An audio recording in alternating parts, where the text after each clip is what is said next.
Hello everyone, I am Ankit Kumar, secured All India rank 27 in UPSC CAPF examination 2025। मेरी journey share करने से पहले मैं थोड़ा अपने बारे में बता देता हूँ। मैं राजस्थान के झुंझुनू जिले के गांव रोहलानो का बास से बिलोंग करता हूँ। ये सबको विदित है कि झुंझुनू जिला सैनिकों के जिलों के नाम से जाना जाता है। तो शुरू से ही वहाँ पे हमारी अपब्रिंगिंग जैसी हुई है, हमने आसपास में फौजी देखे हमारे आसपास में।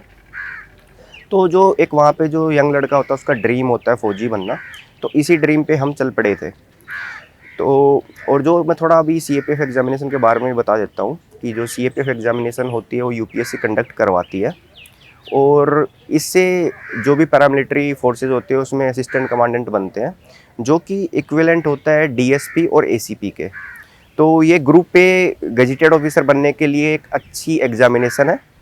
तो हम इस एग्जामिनेशन के बारे में बात करते हैं, इसमें क्या प्रोसेस होता है, कितने पेपर्स होते हैं, क्या क्या इसके स्टेजेज होती है। तो सारी स्टेजेस के बारे में बात करने से पहले मैं एक जो कॉमन जो प्रोसीजर हम सब फॉलो करते हैं वो है कि ये एग्जामिनेशन यूपीएससी कंडक्ट करवाती है। और इसमें जो महत्वपूर्ण जो मस्ट टू डू थिंग्स है वो है पीवाईक्यू, न्यूज़पेपर और फिजिकल एक्टिविटीज़। तो अभी हम इसके स्टेजेस की बात करते हैं। इसमें फोर स्टेजेस होती है। पेपर होता है, उसके बाद में पीईटी पीएसटी होता है, उसके बाद में इंटरव्यू होता है, देन उसके बाद में मेडिकल होता है इसके। तो पेपर वन की अगर हम बात करें तो पेपर वन की जो की है वो पीवाईक्यू है। अगर आप कोई भी सब्जेक्ट कर रहे हो, वो चाहे जियोग्राफी हो, पॉलिटी हो, इकोनॉमिक्स हो, साइंस हो, कुछ भी हो, तो आपको पीवाईक्यू करना ही करना है। और पीवाईक्यूज की बात करें तो पीवाईक्यू आपको थोरोली करने हैं, हर सब्जेक्ट के करने हैं। इसके लिए मैंने पीवाईक्यूज के लिए मैंने स्टडी फंडा का यूपीएससी ऑल इन वन जो कोर्स है वो लिया था। उसमें उन्होंने जो भी सब्जेक्ट वाइज और चैप्टर वाइज सारे पीवाईक्यू दे रखे थे, एनडीए, सीडीएस, सीएपीएफ और सीएससी के, और जो भी यूपीएससी एग्जामिनेशन कंडक्ट करवाती है उसमें। तो वहाँ पे वो एक मेरे को वन स्टॉप सॉल्यूशन मिला। जो उन्होंने जो कोर्स बना रखा था उसमें उन्होंने एक एग्ज़ाम के फॉर्मेट में बना रखा था कि आप एग्ज़ाम देंगे तो वो जो पूरा टेस्ट अटेम्प्ट करने के बाद में आप सबमिट करोगे तो आपके मार्क्स आ जाएंगे, आपकी ग्रेड आ जाएगी, आपकी कितने परसेंटाइल है और जितने भी लोगों ने टेस्ट दिया उसमें आपकी रैंकिंग कितनी है। तो इससे आपको अपने परफॉर्मेंस को एनालाइज करने में हेल्प मिलेगी। और उसके साथ साथ ही जितने भी एग्जाम्स में, जैसे अगर हम कोई एग्जाम्पल लेते तो जैसे जियोग्राफी है, तो जियोग्राफी में जैसे एटमॉस्फेयर से कोई टॉपिक है वो एनडीए में आया है, सीडीएस में आया है, तो हम साथ के साथ करेंगे कि वो सीएपीएफ में भी आया है। तो इससे हमारी हो जाएगी कि जो ये टॉपिक है, पर्टिकुलर टॉपिक है, ये मोस्ट प्रोबेबल टॉपिक है यूपीएससी द्वारा किसी भी एग्जामिनेशन में पूछे जाने के। ऐसे टॉपिक्स की हमें कहीं नोट डाउन कर लेनी है या फिर हमें याद कर लेनी है कि कहीं भी अगर इस टॉपिक को हम पढ़ेंगे तो इस टॉपिक पे हमें एक्स्ट्रा टाइम देना या फिर एक्स्ट्रा एफर्ट देना, जिससे इसके अराउंड कोई भी क्वेश्चन आए वो हमारा गलत नहीं हो। और अगर आप अभी हम रिसोर्सेज की बात करते हैं तो रिसोर्सेज किससे पहले मैं आपको वेटेज बता देता हूँ। इस एग्जामिनेशन में सबसे ज़्यादा वेटेज होता है साइंस का, और उसके बाद में इस वेटेज होता है, इसमें अप्रोक्सीमेटली सेम वेटेज होता है जियोग्राफी का, उसके बाद में मैथमेटिक्स का, उसके बाद में अगर हम देखें तो हिस्ट्री का, पॉलिटी का और करंट अफेयर्स का। जियोग्राफी के लिए मैंने जो सोर्सेज फॉलो किए थे वो 11th एंड 12th की एनसीईआरटी। अगर आपको आपके बेसिक्स क्लियर नहीं है तो आप किसी भी कोचिंग की यूट्यूब वीडियोस देख सकते हैं पहले, उसके बाद में किसी भी सोर्स को फॉलो कर सकते हैं। मैंने जियोग्राफी के लिए अनअकैडमी की जो भी क्लासेज है, फ्री क्लासेज है यूट्यूब पे, वो फॉलो करी थी। पहले राठी सर थे उनकी देखी थी, अभी जैसे मैराथन है सुदर्शन गुजर सर की, वो देखी थी। और अगर हम देखें कि मैपिंग वगैरह के लिए, तो मैपिंग के लिए आप करंट अफेयर्स को फॉलो करते रहिए। जैसे अभी भी 26 में हम जैसे मैपिंग का क्वेश्चन आया था, इजराइल की नेबरिंग कंट्रीज़ थी, तो वो पता था कि आएगा क्योंकि इजराइल बहुत टाइम से न्यूज़ में था। तो ये चीज़ें अगर हम न्यूज़पेपर अच्छे से करते रहेंगे तो हमारी क्लियर हो जाएंगी। बाकी अगर आपको मैपिंग करनी है तो यूट्यूब पे आपको सुदर्शन गुजर सर की वीडियोज़ मिल जाएंगी, 5 से 6 वीडियोज़ है, उसमें आपको पूरी मैपिंग क्लियर हो जाएगी और उसके बाहर मोस्टली क्वेश्चन नहीं आएंगे। फिर हम बात करते हैं साइंस की। तो साइंस के लिए आपको 9th और 10th की एनसीईआरटी बिल्कुल, बोलते हैं ना कि रीडिंग बिटवीन द लाइंस, वैसे पढ़नी है। आपको एक एक लाइन पढ़नी है, एक एक उसके क्वेश्चंस करने हैं और आपको कुछ भी मिस नहीं करना। अगर आपको और थोड़ा सा एडवांस करना है तो अरिहंत की एक साइंस की बुक आती है, आप वो भी कर सकते हैं। लेकिन आप साइंस को लाइटली नहीं ले सकते। साइंस आपका सिलेक्शन में इन भी कर सकती है और आपको आउट भी कर सकती है। इसके बाद में अगर हम बात करें मैथमेटिक्स की, तो अगर आपका बैकग्राउंड मैथमेटिक्स नहीं थे, जैसा कि मेरा बैकग्राउंड मैथमेटिक्स था, तो मेरे को इतनी दिक्कत नहीं हुई। लेकिन अगर आपको मैथमेटिक्स में थोड़ी दिक्कत है तो आप कोई भी यूट्यूब पे जो भी सीजीएल की कोचिंग करवाते हैं वहाँ से किसी से भी आप मैथमेटिक्स कर सकते हैं। इसके बाद में आप पीवाईक्यू कर सकते हैं। पीवाईक्यू करने के बाद में आपको अंदाज़ा लग जाएगा कि कैसे क्वेश्चंस यूपीएससी पूछ रही है और आपको कैसे अटेम्प्ट करना है। मैथ्स के जो क्वेश्चन होते हैं उसमें बहुत सारी चीज़ें भी मतलब कि अगर आप करोगे तो आपको पता चल जाएगा कि ऐसे ऐसे टॉपिक पूछे जा रहे हैं, कि टाइम एंड वर्क का भी क्वेश्चन आ रहे हैं और प्रॉफिट एंड लॉस का भी आ रहा है, तो आपको आप वो इजीली कर ले जाओगे। और एक बात और है कि और सब्जेक्ट्स के कंपैरिजन में अगर आप मैथ्स पे एफर्ट्स करोगे तो वो स्कोरिंग है। अगर आपको कोई क्वेश्चंस आता है तो आता है, उसमें कोई इफ एंड बट नहीं है, तो आप मैथ में अच्छे से स्कोर कर सकते हैं। उसके बाद में हम पॉलिटी के लिए देखेंगे तो पॉलिटी की एक रेफरेंस बुक है, वो भी वही मैंने फॉलो करी थी, जो कि लक्ष्मीकांत है। उसके बाद में पीवाईक्यू करिए, अच्छे से करिए, क्योंकि पॉलिटी में PYQ even in the CSC भी रिपीट होते हैं। तो आप पॉलिटी के पीवाईक्यू पे बहुत रिलाई कर सकते हैं और आपको अच्छे रिजल्ट भी मिलेंगे। फिर हम बात करते हैं हिस्ट्री की। तो हिस्ट्री के लिए मैंने थीम्स 1 एंड 2 और spectrum for modern history follow करी थी, बट इसमें भी मैंने पीवाईक्यू अच्छे से करे थे। और आप पीवाईक्यू करोगे तो आपको पता चलेगा कि बहुत सारी थीम्स और बहुत सारे जो भी क्वेश्चंस हैं वो एज इट इज़ रिपीट होते हैं। तो ये आपको बहुत हेल्प करेगी। जैसे कि प्रेडिक्टेबल टॉपिक्स होते हैं, इंडस वैली सिविलाइजेशन से क्वेश्चंस आना है, बुद्धिज्म और जैनिज्म से क्वेश्चन आना है, और ऐसे आते हैं कि वो सेम थीम पूछते हैं कि कौन आईवीसी से जैसे क्वेश्चन पूछ लिया कि ये ऑब्जेक्ट कहाँ फाउंड किया गया था, लार्जेस्ट सिटी कौन सी है, ग्रिड प्लानिंग कहाँ पे है, कि ये जो फायरल ट्रस है वो कहाँ मिले। बुद्धिज्म में भी सेम है कि आपको कुछ उनकी राइटिंग्स पूछ लेंगे, उनकी कोई लैंग्वेज के बारे में पूछ लेंगे। और मॉडर्न हिस्ट्री का आप अगर स्पेक्ट्रम 3 से 4 रीडिंग अच्छे से कर लोगे तो मेरे को नहीं लगता कि आपको कोई प्रॉब्लम होगी। एक अच्छी आपको टाइमलाइन बन जाएगी, आपको एक सारी चीज़ें टाइमलाइन के अकॉर्डिंग याद हो जाएगी। ये हिस्ट्री के बारे में रहा। इकोनॉमिक्स मैंने जो करी थी वो सिविन सर से करी थी यूपीएससी के लिए, और एग्ज़ाम से पहले उनकी एक 11 घंटे की जो मैराथन है यूट्यूब पे अवेलेबल है, वो मैंने वो करी थी।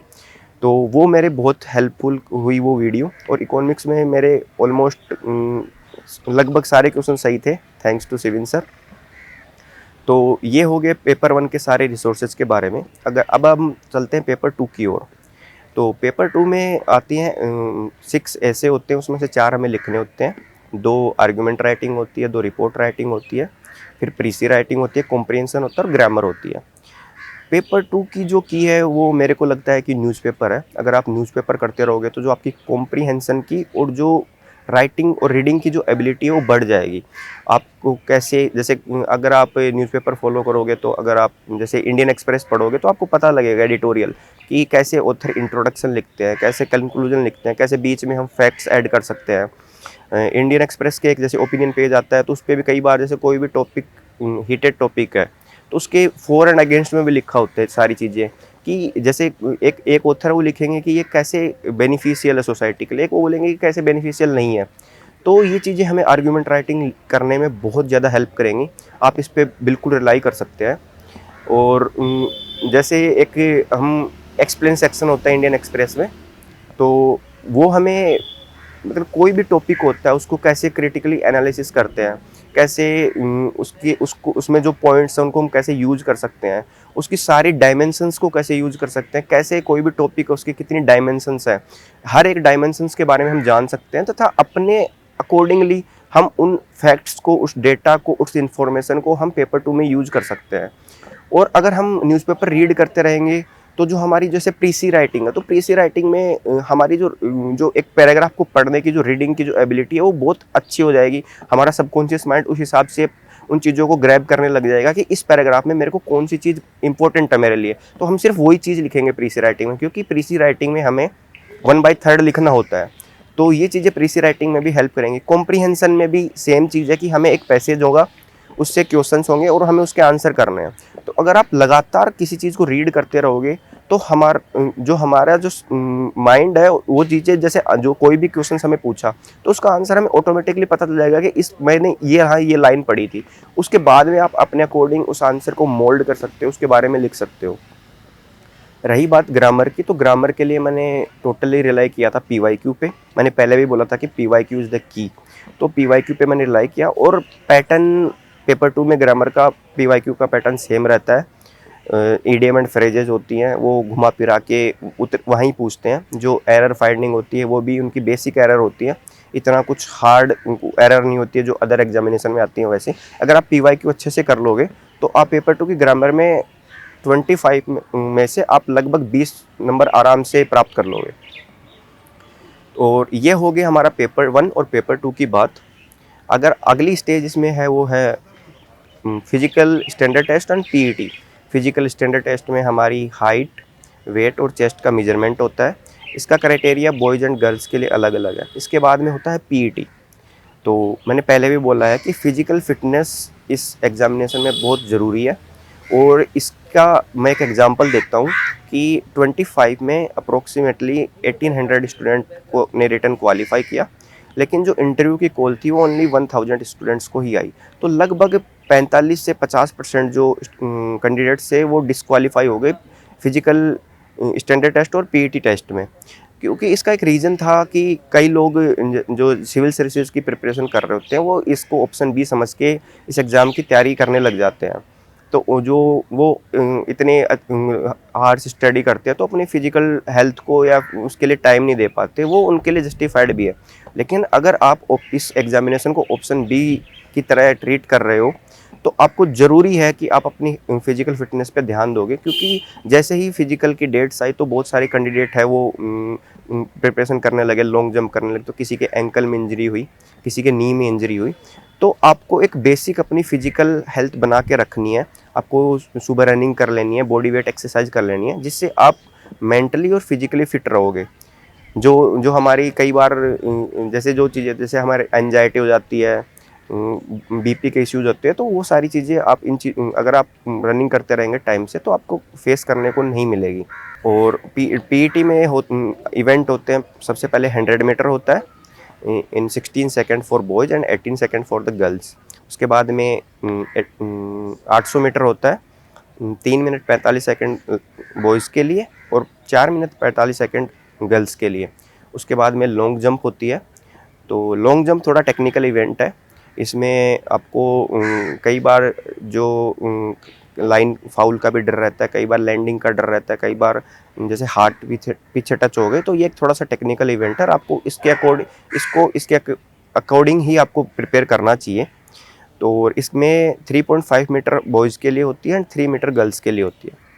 और लास्ट इवेंट है शॉर्ट पुट, जो सिर्फ बॉयज़ के लिए है और गर्ल्स के लिए इवेंट नहीं है। इसके साथ मैं एक बात बताना चाहता हूँ आपको कि पेपर 1 के लिए जो भी रिसोर्सेज मैंने जो बताए हैं उनमें जो भी हमारी जो इंडस्ट्रीज़ है उनमें और भी रिसोर्सेज अवेलेबल है। जैसे करंट अफेयर के लिए मैं आपको भी बताना चाहता हूँ कि एक रिवॉल्यूशन है। जैसे 26 के पेपर में जहाँ से क्वेश्चंस अच्छे आए हैं वो एक PIB फॉर यूपीएससी है, एक CAPF चैनल करके है। वो बहुत अच्छा कंटेंट देते हैं और बहुत क्रिस्प कंटेंट होता है जो यूपीएससी CAPF में काम आ सकता है।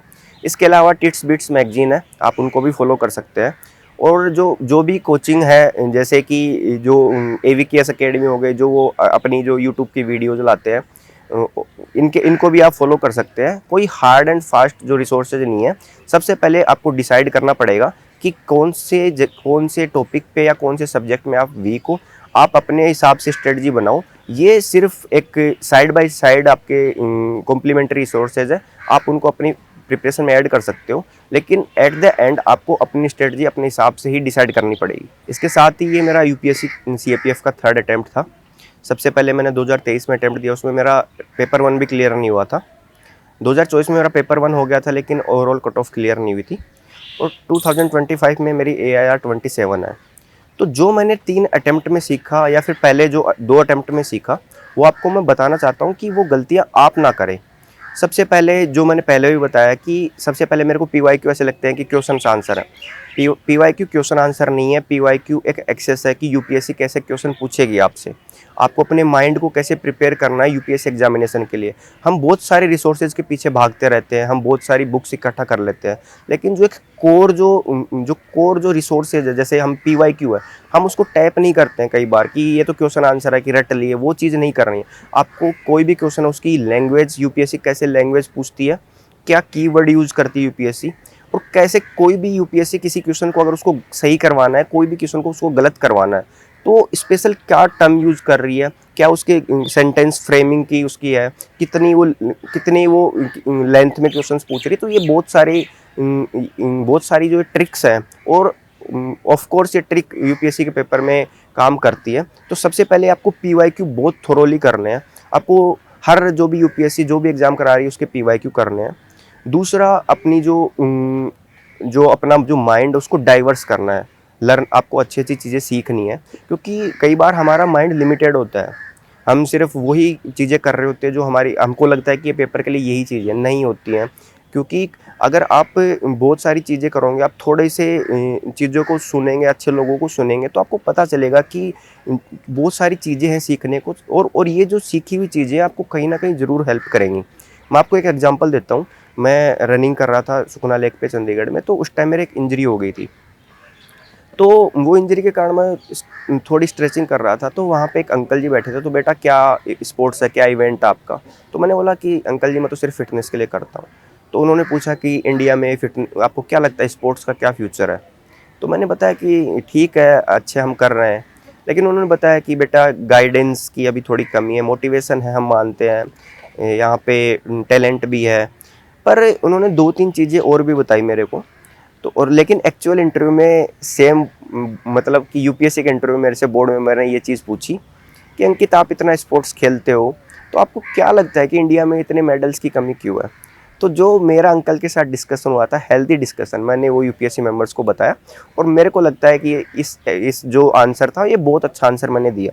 तो आप अपने माइंड को कितना ओपन रखते हो, आप कितनी चीज़ों से, सराउंडिंग की चीज़ों से कितना सीखते हो, आपका जो सराउंडिंग, आपके जो दोस्त हो आपके कितने सपोर्टिव हैं। मैं 2 अटेम्प्ट में जब फेल हुआ, तो मेरे हर दोस्त ने, जैसे 24 में मेरे दोस्त सिलेक्ट हुए, उन्होंने बोला कि तू कर लेगा। वो ऐसे ही बोलते रहते थे कि चल ठीक है, तेरा 24 में नहीं हुआ, क्या पता तेरे को 25 में अच्छी फोर्स मिले। मतलब एक ये, जब आप डाउन हो रहे होते हैं ना, तो आपको आपके सराउंडिंग में आपके पेरेंट्स, आपके दोस्त अगर अच्छे हैं, आपको संभालने वाले हैं, तो ये चीज़ आपके लिए बहुत पॉजिटिवली वर्क करेगी, आपको पता भी नहीं चलेगा। और शायद मेरे लिए ये चीज़ करी है। तो ये आपको ये सारी चीज़ें करनी है, आपको न्यूज़पेपर अच्छे से करना है। जो मैंने आपको पहले भी बताया कि मैंने सिर्फ 3 चीज़ों पे फोकस करा, न्यूज़पेपर, पीवाईक्यू और फिजिकल फिटनेस। तो ये चीज़ इन मेरे जो अटेम्प्ट, जो 23 और 24 के अटेम्प्ट में जो चीज़ मैंने नहीं करी, वो 25 में जो मैंने करी। और आप एक चीज़ और कर सकते हो कि जो भी आप स्ट्रेटजी फॉलो कर रहे हो कहीं भी, तो आप उसको इम्प्लीमेंट कर सकते हो मॉक टेस्ट के थ्रू। जैसे मैंने 25 के पेपर से पहले जो टॉपर्स उनको देखा था कि वो पेपर कैसे सोल्व करते हैं। तो क्योंकि इंडिया में आप कोई भी कंपटीशन एग्ज़ाम दे लो, आप उसमें 100% एक्यूरेसी आप अपनी क्लेम नहीं कर सकते कि मैंने 60 क्वेश्चन करे तो मेरे 60 आउट ऑफ 60 सही होंगे, आप नहीं कर सकते। तो इसके लिए आपको रिस्क लेना पड़ेगा। तो उस रिस्क के लिए आप मैंने 1-2 टॉपर से, जैसे 24 के बैच के हैं अभिषेक शर्मा, तो मैंने उनकी जो पेपर सोल्विंग की टेक्निक वो देखी थी, वो मेरे बहुत हेल्प करी। मैंने 25 के अटैम्प्ट में 123 क्वेश्चन आउट ऑफ 125 अटैम्प्ट किए थे। तो मेरे को लग रहा था कि मैंने बहुत कर दिए होंगे, लेकिन मेरे को रिवार्ड मिला। मेरे कट ऑफ से अराउंड 36 मार्क ज़्यादा है, जो कि एक बहुत बड़ा एज है। क्योंकि आप पेपर 1 में जितना स्कोर कर लोगे ना, वो आपके लिए बहुत बेनिफिशियल है। क्योंकि पेपर 2 और इंटरव्यू अनप्रेडिक्टेबल है कि आपकी कॉपी कैसे चेक होगी, आपको नहीं पता। और आप इंटरव्यू में आपको कैसे मार्किंग होगी कि उस टाइम कैसा क्वेश्चन फ्रेम कर लिया, आपने कैसा आंसर दिया, और उस टाइम में आप नर्वस हो गए, अंडर कॉन्फिडेंट हो गए। तो आपको पेपर 1 में लीड लेना बहुत ज़रूरी है। और जो मैंने चीज़ें बताई आपको पेपर 1 में लीड लेने में बहुत हेल्प करेंगी। अगली स्टेज की हम बात करते हैं, जो कि बहुत ही इंपॉर्टेंट स्टेज है, वो है इंटरव्यू। इंटरव्यू में की प्रिपरेशन में मैं आपको फिर बताना चाहता हूँ कि न्यूज़पेपर, उसने जैसे करंट अफेयर में, या फिर हमारी जो समझ को डेवलप करने में, कि कैसे ऑथर लिखते हैं, कैसे वो किसी भी इशू को टैकल करते हैं, ये जो हमारी समझ को बढ़ाने में बहुत हेल्प करता है। इसका इंटरव्यू यूपीएससी ही कंडक्ट करवाती है धौलपुर हाउस में। वहीं इसका इंटरव्यू कंडक्ट होता है जहाँ पे आईएएस आईएफओएस के इंटरव्यू कंडक्ट होते हैं। तो इसके लिए आपको क्या करना है, सबसे बेसिक चीज़ मैं आपको बता रहा हूँ कि जिस दिन आपका इंटरव्यू है उसके पहले दिन आप एक बार यूपीएससी भवन के आसपास जा आइए, थोड़ा सा उससे फेमिलियर हो जाइए, क्योंकि ये चीज़ें आपको मेंटली प्रिपेयर होने में बहुत हेल्प करेंगी। आपके अंदर नर्वसनेस नहीं होगी अगले दिन जाने में वहाँ। इंटरव्यू के लिए जो वन एंड ओनली जो सोर्स ऑफ इंफॉर्मेशन इंटरव्यूअर के लिए आपकी है वो है डेफ। डेफ में आप जो भी चीज़ें लिख रहे हो वो बहुत आपको सोच समझ के लिखनी है। आप उसमें ब्लफ नहीं कर सकते और कतई नहीं कर सकते, क्योंकि आपको जो भी वहाँ पे आपका इंटरव्यू ले रहे हैं वो बहुत एक्सपीरियंस पर्सन है। अगर आपने कोई भी चालाकी करी या कोई भी ब्लफ करा या डिसऑनेस्टी दिखाई तो आपको बहुत ज़्यादा कॉस्ट करेगा वो। कि आप ये चीज़ें उनको ना दिखाइए कि आप ओवर ज़्यादा कर रहे हो या फिर बिल्कुल ऐसे ब्लफ कर रहे हो। तो पहली चीज़ ये आपको ध्यान रखना है। दूसरी चीज़, आप अपनी लाइफ में कुछ पॉजिटिव करिए, कुछ अच्छा करिए, कुछ अच्छी हॉबीज़ डेवलप करिए कि आप अपने डेफ में लिखें तथा वो पॉजिटिव इंप्रेशन जाए उन पे। अगर आप स्पोर्ट्स में, अगर आप फिजिकली फिट हैं, क्योंकि आफ्टर ऑल आप एक सीएपीएफ के असिस्टेंट कमांडेंट बनने जा रहे हैं, तो आपकी पर्सनैलिटी से लगना चाहिए उनको कि ये बंदा एक असिस्टेंट कमांडेंट बन सकता है। आपकी फिजिकल फिटनेस से, आपके स्पोर्ट्स के अचीवमेंट से तथा जो भी आपने एक्स्ट्रा करिकुलर एक्टिविटीज़ कर रही हैं उससे लगना चाहिए आप। और इंटरव्यू के बारे में एक जो कॉमन इश्यू है वो लैंग्वेज का है। लैंग्वेज के बारे में मैं बता दूं कि मैंने जो पहले एक दो मॉक इंटरव्यू दिए थे वो इंग्लिश में दिए थे, क्योंकि वो ऑनलाइन मॉक थे, तो मैंने इंटरव्यू इंग्लिश में दिए तो वो अच्छे हुए मेरे, क्योंकि वो ऐसा एक्चुअल वाला इंटरव्यू वाला माहौल नहीं था। उसके बाद में मैंने ऑफलाइन इंटरव्यू दिया जो पैनल इंटरव्यू होता है, तो उसमें मेरी थोड़ी सी दिक्कत आई इंग्लिश में इंटरव्यू देने पर। तो जो कोचिंग वाले थे, मैंने तथास्तु आईएएस में दिया था, उन्होंने मेरे को रिकमेंड करा कि आप एक बार हिंदी में इंटरव्यू दे के देखिए। तो इसके बाद में मैंने अगले दिन जो एक संकल्प फाउंडेशन है वहाँ पे हिंदी में इंटरव्यू दिया, और उन्होंने मेरी बहुत सराहना की कि आपका नॉलेज बहुत अच्छा है, आपका जो आर्टिकुलेशन है वो हिंदी लैंग्वेज में ज़्यादा अच्छा है। क्योंकि मैं 12th तक हिंदी बोर्ड मीडियम में पढ़ा हुआ हूँ, तो वो कहीं ना कहीं वो चीज़ें आ जाती हैं, मेरी जो भी बोलने का तरीका है उसमें भी वो चीज़ें आ जाती हैं। तो उन्होंने बोला कि आप हिंदी में दीजिए। लैंग्वेज इंटरव्यू में कभी भी बैरियर नहीं है, ये चीज़ बहुत लोगों ने बोली है।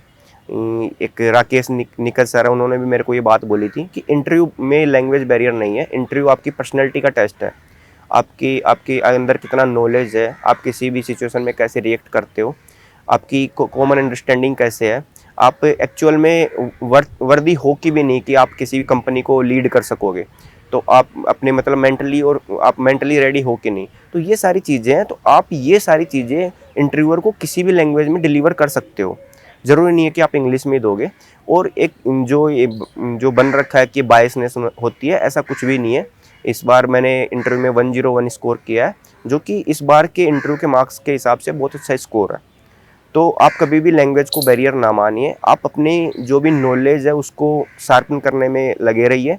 तथा दूसरी चीज़ ये है कि अपनी जो कॉमन अंडरस्टैंडिंग है कि आप इन चीज़ों से कितना सीख रहे हैं, अपनी सराउंडिंग से कितना सीख रहे हैं, और छोटे छोटे जो लाइफ में इवेंट्स होते हैं आपने उनसे क्या लर्निंग ली। क्योंकि कई बार जैसे इंटरव्यू में क्या होता है कि सिचुएशन रिएक्शन टेस्ट पे क्वेश्चन पूछ लेते हैं, तो उसमें कोई भी बुक्स का नॉलेज काम नहीं आएगा, कोई भी आपने कहीं से कुछ भी सीखा हो काम नहीं आएगा। लाइफ के छोटे से इवेंट की छोटा छोटा इवेंट जो भी आप लाइफ में हो रहे हैं वहीं से आपने कुछ सॉल्यूशन निकाला, उनको बताया, तो वो एक प्रैक्टिकल भी लगेगा तथा उनको एक लगेगा कि हाँ इस जो कैंडिडेट सामने बैठा है इसने लाइफ में कुछ एक्टिविटीज़ करी हैं, इसकी वजह से अपनी जो लाइफ के एक्सपीरियंस है उनको आगे भी ये असिस्टेंट कमांडेंट बन के भी यूज करेगा। ठीक है, ये हो गया अब इंटरव्यू के बारे में। अब थोड़ा हम बात कर लेते हैं जिसकी बात करने में लोग बचते हैं, फेलियर्स की। तो लाइफ में मेरे बहुत फेलियर्स रहे हैं, मैं इतना टॉपर स्टूडेंट कभी नहीं रहा हूँ। मेरे 27 रैंक तो कभी स्कूल में भी नहीं आई होगी जो भी ऑल इंडिया लेवल पे आई है। तो ये आप कभी भी अपने आप को किसी से कम मत समझिए। अपने जो नॉलेज है, अपनी जो वैल्यूज़ है, अपने जो भी आपने अभी तक जो सीखा है, चाहे वो नॉलेज के फॉर्म में सीखा हो या फिर किसी भी फॉर्म में, उस पर ट्रस्ट रखिए। मैंने गोल बनाया, क्योंकि मैं एक सामान्य से किसान परिवार से बिलोंग करता हूँ, तो मैंने गोल बनाया कि मेरा जो सपना है वो फौजी बनना ही है, क्योंकि झुंझुनू ज़िले से मैं बिलोंग करता हूँ। लेकिन स्टार्टिंग में जैसे मैं सीडीएस के लिए अपीयर हुआ तो मेरे रिटर्न क्लियर हुए, एफकेट के भी रिटर्न क्लियर हुए, पर अनफॉर्चुनेटली मैं एसएसबी क्रैक नहीं कर पाया। तो उस टाइम जो कंडीशंस थी, फाइनेंशियल कंडीशंस थी, वो भी इतनी ठीक नहीं थी। तो साथ के साथ मैंने जॉब भी जॉइन करी। मैं आईबीपीएस मैंने 21 में क्रैक किया। और जैसे ही मतलब मेरे लाइफ में स्टार्टिंग में फेलियर आए, क्योंकि एक होता है ना कि इस एज पहले अगर आपकी लाइफ में फेलियर होते हैं तो संभल जाते हो आप, क्योंकि रेस्पॉन्सिबिलिटी आने नहीं लगती उस टाइम में। लेकिन जब आप ग्रेजुएशन कर लेते हो तो आपके ऊपर रेस्पॉन्सिबिलिटी आने लग जाती है। तो मैं जब मेरे लाइफ में फेलियर आए तो थोड़ा लगा कि मतलब कि थोड़ा लगा कि मैं डाउन जा रहा हूँ, कि क्यों मेरे लिए चीज़ें वर्क नहीं कर रही हैं, कि मेरे में क्या कमी है। मतलब सेल्फ डाउट होने लग जाता है आपको, आप अपने आप को सोशली कट कर लेते हो सबसे।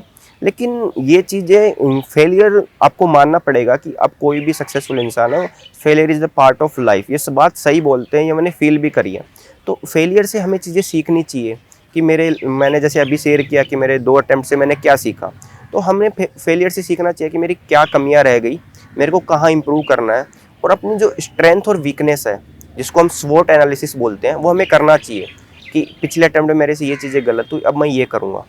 तो हमें वो सारी चीज़ें करनी चाहिए। और एक जैसे कहते हैं ना कि किसी पतझड़ का पीछा करते करते तुम अपने आप को एक दिन फूलों के बगीचे के बीच पाओगे, तो आप ज़रूर पाओगे। अपने चीज़ों से सीखते रहो, क्योंकि चींटी 100 बार गिरती है लेकिन वो लास्ट में चढ़ी जाती है जहाँ पे उसको चढ़ना होता है। तो आप अपनी जो चीज़ें हैं उनसे सीखते रहिए, आपकी उनसे जो लर्निंग है वो सीखते रहिए। आपके जो दोस्त हैं उन आप अच्छे दोस्त रखिए, ऐसे दोस्त रखिए कि आप कभी फेल भी होते हो तो आपको कभी ऐसा फील भी नहीं होने दें कि आप फेल हो गए। आपको एक प्राउड ग्रेटिट्यूड होना चाहिए आपके अंदर, अपने पेरेंट्स के लिए, अपने दोस्तों के लिए, और जो भी आपकी केयर करते हैं उनके लिए। तो ये चीज़ है, आपको फेलियर से लड़ने में मदद करेगी। इसके अलावा मैं मेरी एक थोड़ी सी जर्नी शेयर कर देता हूँ। मेरी स्कूलिंग है जो राजस्थान के एक छोटे से जहाँ पे मैं बिलोंग करता हूँ वहीं पे हुई है। उसके बाद मैंने एनआईटी उत्तराखंड से बीटेक करी है। 2021 में पास आउट होने के बाद में मैंने सीडीएस के अटैम्प्ट दिए हैं, एफकैट के अटैम्प्ट दिए हैं, क्योंकि मेरा आखिरी गोल फौजी बनना था, लेकिन वो नहीं हो पाया अनफॉर्चुनेटली। लेकिन उसके बाद में मैंने साथ के साथ में थोड़ी फाइनेंशियल इंडिपेंडेंस के लिए या फिर फैमिली का सपोर्ट करने के लिए मैंने आईबीपीएस की एग्ज़ाम दी। और पहले ही अटैम्प्ट मेरी वो पहली और आखिरी एग्ज़ाम थी आईबीपीएस की, बैंक की, जो मैंने दी वो पहले ही अटैम्प्ट में मैंने क्लियर करी। उसके बाद में मैं साथ के साथ, जैसे ही मेरी वो क्लियर हो गई, मैं साथ के साथ मैं वापस मेरी आगे की प्रिपरेशन करने लग गया, सीडीएस की या फिर जो भी थी। उसके उसके बाद में मैंने सीजीएल 2022 भी क्रैक किया है। उसमें मेरे को पोस्टल असिस्टेंट जो होती है वो मिली थी। उसके उसके साथ साथ मैंने एक ईएसआईसी डिपार्टमेंट है ministry of labour and employment के अंदर, मैंने उसकी एग्ज़ाम क्रैक करी और अभी मैं उसी में वर्किंग हूँ 2023 से। जॉब के साथ रह के मैंने तैयारी करी है, क्योंकि अगर आप अपने गोल को डिसाइड कर लिया तो आपके पास 100 बहाने होंगे ना करने के लिए, और आपको एक रीज़न चाहिए करने के लिए कि मेरे को करना है, मेरे लिए करना है। जो जिन लोगों का मेरे पे ट्रस्ट है, मेरे को उनके लिए करना है। क्योंकि मेरे को वो लोग याद आते थे कि जो मेरे फेलियर में साथ खड़े थे, कि मेरे जो दोस्त मेरे को बोलते थे कि अंकित तू कर लेगा। क्योंकि कहने से चीज़ें हो जाती हैं, 40% हो जाती है, लेकिन अगर हम हार्ड वर्क नहीं करेंगे तो वो चीज़ें नहीं होंगी। तो मैंने जॉब के साथ मैंने टाइम निकाला। मेरी 9 to 5 जॉब थी। उसके बाद में मैंने लाइब्रेरी जाना है, वहाँ पे जाके 8 बजे तक पढ़ना है, फिर रूम पे आके अपना खाना वाना खा के पढ़ के सोना है। सुबह उठ के, क्योंकि फिजिकल मैं स्पोर्ट्स में बहुत इंटरेस्टेड हूँ, जिम वर्क और रनिंग में बहुत इंटरेस्ट, तो सुबह उठ के मेरे को रनिंग करके आनी है।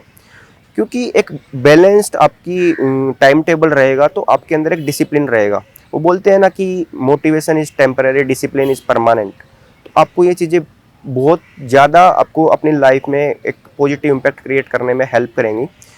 आपको एक 25 का मैं बताता हूँ कि मैंने 25 से के अटैम्प्ट को इतना सीरियस लिया था। मैं पढ़ने लग गया तो मेरे एक सर्वाइकल की प्रॉब्लम होती है गर्दन में, वो हो गई थी। तो मेरी जो गर्दन है वो थोड़ा सा राइट में टिल्ट हो गई थी। तो मेरे को पढ़ने में भी इतनी दिक्कत हो रही थी पेपर से पहले, सोने में भी इतनी थी, मेरी नींद भी पूरी नहीं हो रही थी। तो मेरे इतना कंसर्न था कि चलो ठीक है, क्योंकि सर्वाइकल का पेन जो होता है वो हैंड में रेडिएट हो जाता है। तो जिस हैंड से मैं लिखता हूँ उसी में रेडिएट हो गया था वो। तो मैंने पेपर 1 तो जैसे तैसे कर लिया, लेकिन पेपर 2 के टाइम में मेरे को नहीं लगता था कि मैं 3 घंटे लगातार लिख पाऊंगा, क्योंकि मैंने उससे पहले मॉक लिखे थे तो 3 घंटे में मेरे कभी पूरा नहीं हुआ था। तो मैंने केमिस्ट के पास से मुंह स्प्रे लिया, पूरे हाथ पे मारा, और मतलब मैं 3 घंटे के लिए ये भूल गया था कि मेरी लाइफ में कोई दर्द और पीड़ा है। अगर आप कोई चीज़ कर रहे हो तो आपको बाहर की जो भी आपके एक्सटर्नल जो नेगेटिविटी है आपको साइड में रखनी पड़ेंगी, क्योंकि जो पेपर हो रहा है या फिर जो भी आपके एग्जामिनेशन है उसमें वो ये चीज़ जो एग्जामिनर है वो ये चीज़ वेरीफाई नहीं करेगा कि आपके कोई बीमारी हो रखी थी, आपकी कोई इंजरी हो रखी थी या फिर आपको कोई प्रॉब्लम थी। तो आपको अगर सबसे कॉम्पीट करना है तो आपको अपनी नेगेटिविटी को रखना होगा साइड में और कम्पीट करना होगा। और मैंने भी करा है, आप भी करोगे, ज़रूर करोगे। इस जो भी मेरी जो प्रिपरेशन का फेज़ है लाइफ में, इसमें बहुत सारे उतार चढ़ाव आए हैं और मेरे को लगता है कि सभी के आते हैं। तो अपने के इस चीज़ों को कैसे टैकल करना है, इनके लिए एक हमारा मोटिवेशन होना चाहिए। तो मैं एक रश्मि रथ जो कविता है उनकी एक लाइन है, मैं हमेशा वो ही मन ही मन में दोहराता रहता था और मेरे वॉलपेपर पे भी वही थी कि सौभाग्य ना सब दिन सोता है, देखे आगे क्या होता है। तो मैं सिर्फ मेरी जो प्रिपरेशन की पूरी जर्नी है वो सिर्फ एक लाइन पे टिकी है कि एक दिन अगर मैं छोटी छोटी चीज़ें लाइफ में पॉजिटिव करता रहूँगा तो एक दिन मेरे को बहुत अच्छा रिजल्ट मिलेगा। मेरे को ये मेरे पे कॉन्फिडेंस था और शायद आज उन्हीं छोटे छोटे एक्शंस की वजह से, छोटे छोटे मेरे चेंजेस की वजह से, मेरे लाइफ में पॉजिटिव चेंजेस की वजह से आज मैं आप ये इंटरव्यू यहाँ पे दे रहा हूँ AIR-27 CAPF में अचीव करके।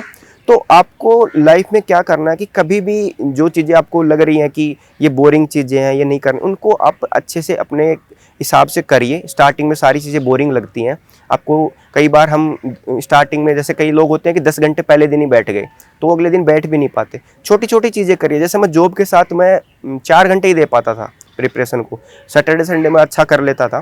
तो आप ऐसा करिए कि अपना 2 घंटे पढ़ लीजिए, 2 घंटे रिवीजन कर लीजिए। और अगर आप पढ़ने के बीच में थोड़ा सा लो फील कर रहे हो तो आप अपनी जैसे कोई अच्छी कविता होगी, किसी को कोई बुक पढ़ना पसंद है वो कर लीजिए आप। और आज एक जो नया रिवोल्यूशन है पॉडकास्ट, तो इतने अच्छे अच्छे जो नॉलेजेबल पर्सन है जिनके हमें बुक पढ़ने के लिए मतलब बहुत टाइम लग जाता था, तो आज वो 2-2.5 घंटे में आपके साथ बहुत अच्छी चीज़ें शेयर कर सकते हैं। जैसे मैं इंटरव्यू के टाइम में, मेरी इंटरव्यू में हॉबी भी लिखी थी मैंने, एक्सप्लोरिंग पॉडकास्ट। तो उसमें इतने पॉडकास्ट हैं, आप इंटरनल सिक्योरिटी पे पॉडकास्ट देख सकते हैं, IR पे पॉडकास्ट दे सकते हैं, जो भी इकोनॉमिक जो रिसेंट इवेंट हो रहे हैं उन पे देख सकते हैं, क्लाइमेट चेंज पे देख सकते हैं। इतनी सारी चीज़ें हैं। अगर आपको लग रहा है कि आप पढ़ने से बोर हो गए तो जो इन्फॉर्मेशन जो भी अवेलेबल है यूट्यूब पे, आप उसको एक्सप्लोर कर सकते हैं। और अगर लास्ट में अगर आपको मेरे से कोई हेल्प चाहिए, जो भी मतलब कि कैसे मैंने ये चीज़ें अचीव करी है, कोई मेरे से अगर कुछ आपको पर्सनल इन्फॉर्मेशन लेनी है, कोई पर्सनल गाइडेंस की, कुछ भी किसी भी टाइप की हेल्प मेरे से जो पॉसिबल होगी, उसके लिए आप मेरे को इंस्टाग्राम पे AC_अंकित_कृष्णिया पे मैसेज कर सकते हैं, फॉलो कर सकते हैं। मैं आपको ज़रूर हेल्प करूँगा इन बेस्ट पॉसिबल वे। और एट द एंड मैं जो DKT प्लेटफॉर्म है इसका बहुत बहुत धन्यवाद करता हूँ कि जो हमारे जैसे जो लड़के जो कुछ या जो कैंडिडेट्स हैं वो कुछ अचीव करते हैं, उनको प्लेटफॉर्म देते हैं अपनी जर्नी शेयर करने के लिए कि ये आप लोगों तक पहुँचे और आप भी आगे आने वाले दिनों में कैमरे के इस साइड बैठे और आप अपनी जर्नी अपने आगे आने वाले कैंडिडेट्स के साथ शेयर करें। Thank you so much.